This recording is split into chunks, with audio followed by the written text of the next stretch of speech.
Hi, welcome to our Christ. I'm Marcus. Today I'm going to do something slightly different. I'm basically going to reflect on the year, given the time that's in it. It's Christmas now, so I wanted to share a few things that I have in mind for the future of the channel. So, first of all, I suppose it's been a wonderful year. I've had many great conversations online, and I've also had some wonderful in person events, did tours, conferences, and so on. Some examples include my time with Jonathan Pajot, Paul Kingsnorth, and Martin Shaw in Dublin. I've also been to Washington, D.C. in the States, spent some time there with Michael Martin, Paul Vanderklay, and Spencer Clavin, as well as speaking about classical Christian education for the C.S. Lewis Institute in Belfast. And I also helped to lead tours around Dublin and around Armagh City here in Ireland, Ireland's capital in toto and its religious capital, which is a real pleasure. And I did that with some friends. And there's much more of that to come, thank God. I would hope in 2024, with plans already underway for Ireland, for the United States, including the Midwest and California so far. And God willing, we can make those happen. And it'll be a pleasure to see some of my friends stateside again.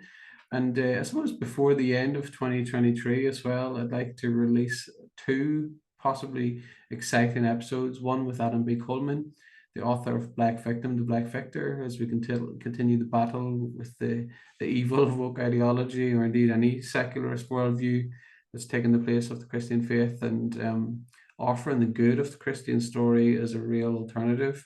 And also, I'm going to release a video with Tammy Peterson, a wonderful podcast host, a new Christian herself, and the wife of Jordan B. Peterson.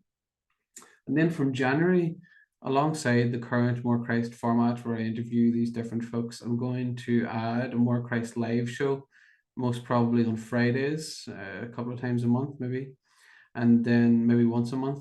And that's going to include guests, former guests of the channel, actually. Dr. Michael Martin is one. I've come to appreciate him, and Stephen Rummelsberg, who I had a conversation with about classical education, both former guests then and good friends now. And I'll also be joined by Joe Alto from the Gist with Joe, most probably. He's a friend who helped to organize the event in DC with Paul Vanderklay. And alongside that, I'm also playing with the idea of sharing some favorite poems, maybe, and offering author profiles of great writers who've passed on. So obviously, I'll not get to interview them in this life, unfortunately, but some of my favorites would include Chesterton, the historian Christopher Lash, and so on. And I'd love to hear if any of you are interested in that, or if you have any other ideas to that end. And I think alongside some friends, I'm also looking at offering online courses in line with some of the major themes of the channel. And I'm really excited about using my skills as a teacher in a new way. And maybe some of you might appreciate that.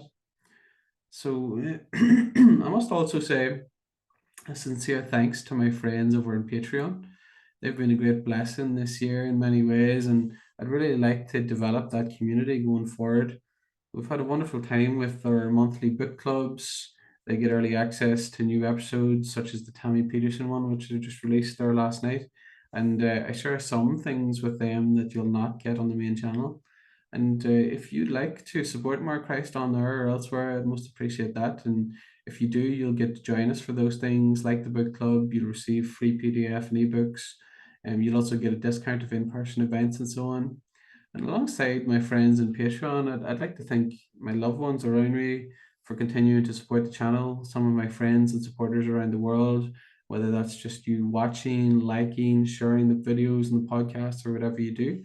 And thanks also to those who came to the in-person events that I mentioned, both the attendees and the speakers. We had some wonderful experiences and I got to meet some excellent new people. And really, overall, I look forward to 2024 on the channel and to seeing what God has in store for us. And I suppose, given that it is Christmas, I'd like to close with a Christmas poem for the season that speaks to these themes of new year, new life, new hope, and so on, that we might take pleasure from it and indeed hope. And of course, it's from G.K. Chesterton. So it's The House of Christmas. There fared a mother driven forth out of an inn to roam. In the place where she was homeless, all men are at home. The crazy stable close at hand, with shaking timber and shifting sand, grew a stronger thing to abide and stand than the square stones of Rome. For men are homesick in their homes and strangers under the sun, and they lay their heads in a foreign land whenever the day is done. Here we have battle and blazing eyes, and chance and honour and high surprise, but our homes are under miraculous skies, where the Yuletide was begun. A child in a foul stable where the beasts feed and foam, only where he was homeless are you and I at home. We have hands that fashion and heads that know, but our hearts we lost how long ago? In a place no chart nor ship can show under the sky's dome. The world is wild as an old wives' tale, and strange though plain things are. The earth is enough, and the air is enough for our wonder and our war. But our rest is as far as the fire drake swings, and our peace is put in impossible things, where clashed and thundered unthinkable wings round an incredible star. To an open house in the evening, home shall men come, to an older place than Eden, and a taller town than Rome. To the end of the way of the wandering star, to the things that cannot be and that are, to the place where God was homeless and all men are at home. My thanks again to you all. God bless and Merry Christmas and a Happy New Year.